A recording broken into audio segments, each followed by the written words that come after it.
AOH, or the Book of Ashanti, my alliance that I've been in for about 10 seasons now, just missed out on our Masters finish for the second season in a row.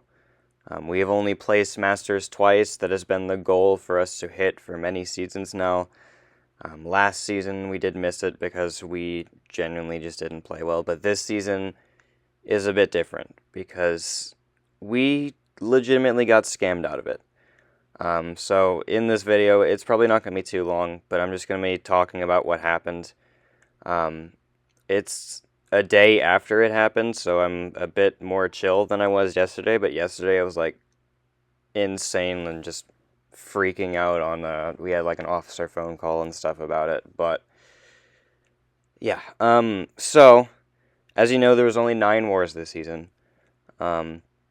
So War 9 started on Sunday, it ended yesterday, because I'm recording this on Wednesday, so it ended on Tuesday, and we matched up against an alliance called Monsters of War.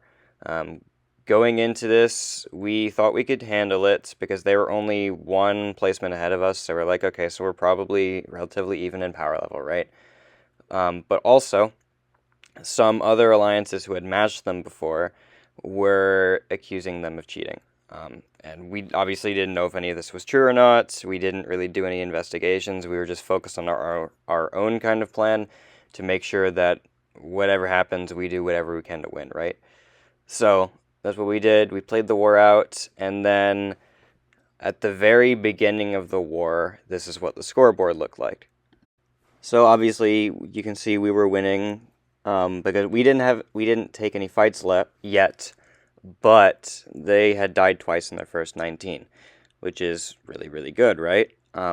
So then, the next day, we look at the scoreboard, and, okay, so we're tied on deaths now. We had 2 players in our alliance die, but we're still winning on fights taken by us. And then it moves closer, and you can see we have, like, the same fight count and death, but they're winning a lot on time.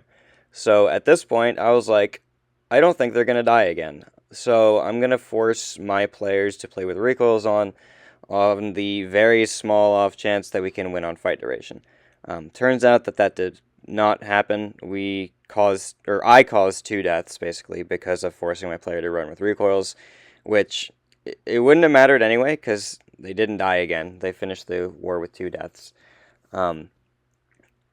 So we would have lost to fight duration anyway, probably. So it was like worth the risk, I guess, to try to get the fight duration on our side down. But we lost the war. And then the next day, or I guess like a few hours after the war ended, I should say, is when we noticed on the leaderboard that they are not there anymore. And it turns out they got docked. Meaning that we just lost to an alliance who cheated throughout the season, and probably cheated in that final war, because if they won, they get top 10 just like us, so I imagine that there's no way they turned their mods off for our war, and only did it for other wars in the season, right? So, in summary, they got docked. They don't get very good rewards, or even rewards at all. I'm not entirely sure the docking system works when it happens to you, because I've never gotten docked before, obviously. But I do know that we still lose the war, which is absurd, because we played people who just cheated, yet we still lose. So why does that war count? We're number 1, like the first rank in Platinum 1 right now. And the reason that we're not in Masters is because we matched an alliance that just cheated. So we just lost Masters by simply matching opponents who cheated.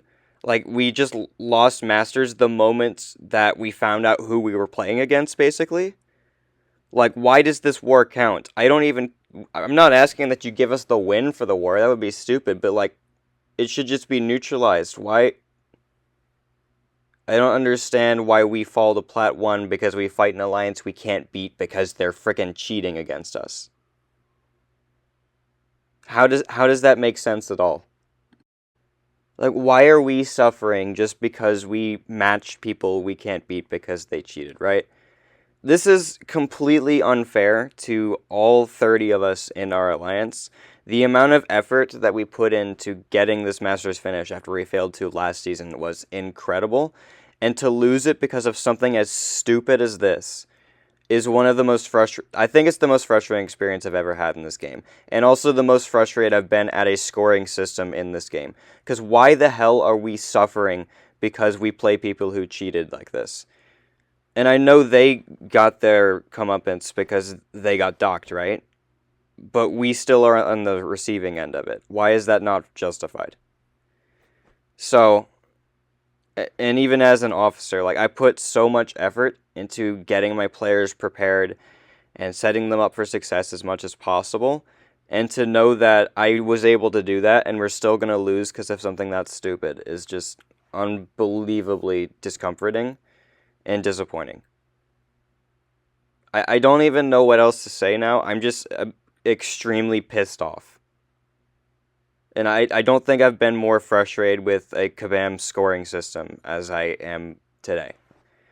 So, I mean, some of us are making support tickets to send to Kabam to hopefully get some form of compensation or anything that'll make up for us missing Masters off of playing an alliance that cheated in our final war. I'm probably not even going to send a ticket because I really don't think it matters. But I know a lot of players in our alliance are actually doing that. And again, we're not even trying to get top 10. We just want top 20, and we flat out got that stolen from us. And it really sucks, and that's why this video exists, because I'm just pissed off. So, that's all I'm probably going to say. I think something like this also happened last season, where we played an alliance that got docked.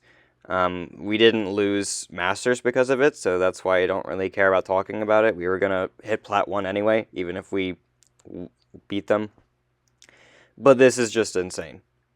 And that's going to be the video. I'm done talking. Hopefully we'll have more interesting and reassuring videos coming from me later today or tomorrow, but I just felt like talking about this, so. Anyway, I figured I'd end the video on a slightly more positive note and just show off some of the awards I earned this season in AOH, and that was my Mini Boss Killer award. I picked a Mega Sentinel for it. Boss Killer, Count Nefaria, took one boss with him, and others with Silk, but Silk comes later, as you're going to see. My Deathless Award, I picked Dazzler for just because I wanted to. So that one's really cool.